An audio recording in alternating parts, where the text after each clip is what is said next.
Il était une fois dans une grande ville bruyante où les gens vivaient en courant sans jamais se regarder dans les yeux, une femme prénommée Laura. Elle n'était pas le genre de personne qui attirait l'attention au premier regard. Elle était discrète, prudente, du genre à observer plus qu'à parler, à ressentir plus qu'à montrer. Elle travaillait comme designer graphique, vivait dans un petit appartement avec des plantes sur le rebord de la fenêtre et avait l'habitude de boire son café en regardant la rue, en pensant à quel point la vie pourrait être plus simple que les gens ne la rendaient. Laura croyait en l'amour. Pas l'amour des films, celui-là, elle avait déjà appris qu'il n'existait pas. Mais elle croyait en l'amour construit, en l'amour patient, en l'amour qui reste même quand l'euphorie s'évanouit. Et c'est précisément cet amour qui faillit la détruire. Elle rencontra Raphaël un après-midi d'octobre, dans une librairie qui sentait le vieux papier et le café frais. Il sourit le premier. Il parla du livre qu'elle tenait. Il était charmant sans être arrogant, ou du moins c'est ce qu'il semblait. Durant les premiers mois, tout semblait parfait, pas d'une façon exagérée, mais de cette façon subtile qui convainc. Raphaël appelait au bon moment, disait les bons mots, avait la mémoire des détails. Il se souvenait du prénom de son amie, du plat qu'elle n'aimait pas, de l'anniversaire de sa mère, avant même qu'elle s'en souvienne. Laura se sentit vue pour la première fois depuis longtemps. Elle sortait d'une relation précédente qui l'avait laissée méfiante, épuisée, l'estime de soi rongée. Raphaël semblait être le contraire de tout cela. Il semblait sûr. Il semblait réel. En moins d'un an, ils vivaient ensemble. Et c'est là, entre quatre murs partagés, que la vérité commença à suinter par les fissures. Au début, c'étaient de petites choses, trop petites pour être nommées, mais assez grandes pour déranger. Raphaël rentrait tard sans explication claire. Quand elle posait des questions, il soupirait comme si la question était un fardeau. « Laura, tu dois apprendre à me faire confiance, c'est épuisant. » Et elle ravalait tout, parce que c'était peut-être son insécurité à elle, peut-être le passé qui parlait trop fort. Puis vinrent les silences, pas le silence confortable de ceux qui n'ont pas besoin de mots. C'était l'autre genre, le silence qui occupe l'espace entre deux personnes et qui grandit jusqu'à ne plus tenir dans la pièce. Elle essayait d'avoir des conversations. Il esquivait. Quand elle insistait, il retournait la situation. « Tu fais toujours ça, tu transformes tout en problème. Je suis là, non? Que veux-tu de plus ?» Et Laura, qui avait appris à douter d'elle-même bien avant de rencontrer Raphaël, commençait à croire que le problème venait d'elle. C'est là la cruauté silencieuse du gaslighting. Il n'a pas besoin de crier. Il lui suffit de te faire questionner ta propre perception de la réalité.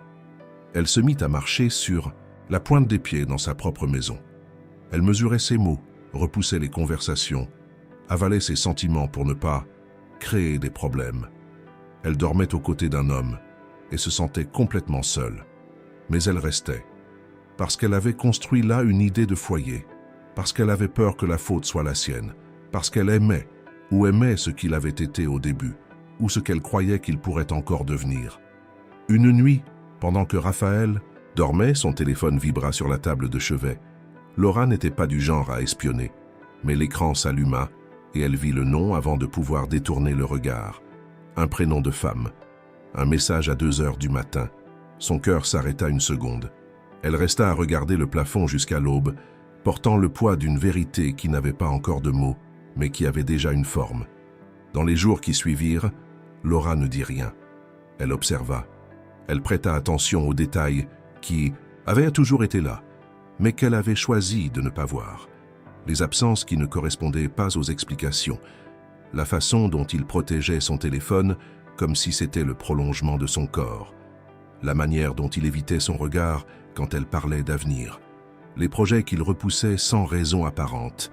Elle parla à une amie proche, la seule qui la connaissait encore d'avant Raphaël, et cette amie lui dit quelque chose de simple, mais qui tomba comme une pierre. « Laura, tu m'as décrit cette relation il y a 6 mois et aujourd'hui.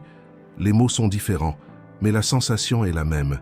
Tu n'as jamais l'air légère quand tu parles de lui. » Ce fut comme se réveiller d'un rêve qui était devenu un cauchemar depuis longtemps. Elle rassembla son courage. Elle s'assit avec Raphaël un soir ordinaire, sans drame, sans larmes, avec la voix la plus ferme qu'elle put trouver, et elle lui posa la question directement. Il nia, puis minimisa, puis retourna encore la situation. « Tu es paranoïaque. C'est ton problème, Laura. Mais cette fois, elle ne recula pas. Elle n'avait plus besoin d'un aveu. Elle avait déjà suffisamment en elle pour reconnaître la vérité. Le secret qu'il portait n'était pas seulement celui d'une autre personne, c'était le secret de qui il était vraiment. Et ce secret avait tout détruit silencieusement, de l'intérieur, comme une structure qui pourrit avant de s'effondrer. Laura partit, pas avec colère, avec clarté. Et c'est dans la clarté, pas dans l'explosion, qu'elle se retrouva enfin. Il y a une différence entre l'amour et l'illusion que l'on ne perçoit souvent qu'après avoir payé un prix bien trop élevé. Le vrai amour n'a pas besoin de te diminuer pour se maintenir. Il n'a pas besoin de ton silence pour survivre. Il ne te fait pas douter de ta propre perception, de ta mémoire, de ta valeur. Quand quelqu'un utilise ta capacité d'aimer comme outil de contrôle, ce n'est pas de l'amour, c'est du pouvoir déguisé en affection. Et le secret le plus destructeur n'est pas toujours une trahison avec un nom et un prénom. Parfois, c'est l'érosion silencieuse de qui tu étais avant d'entrer dans cette relation. C'est le jour où tu réalises que tu ne sais plus ce que tu ressens, ce que tu veux, ce que tu penses, sans passer d'abord par le filtre d'une autre personne. La trahison la plus profonde ne se produit pas quand quelqu'un s'en va. Elle se produit quand quelqu'un reste, mais te fait te perdre pendant qu'il est là. Le caractère ne se révèle pas dans les moments d'amour. Il se révèle dans les moments de pression, de choix et de silence. Avant de continuer, je voudrais te laisser avec une question à méditer. As-tu déjà confondu la loyauté avec la peur de partir? Es-tu déjà resté dans quelque chose qui te diminuait parce que tu croyais que le problème venait de toi? Si cette histoire a touché quelque chose en toi, partage-la avec quelqu'un qui a besoin de l'entendre aujourd'hui.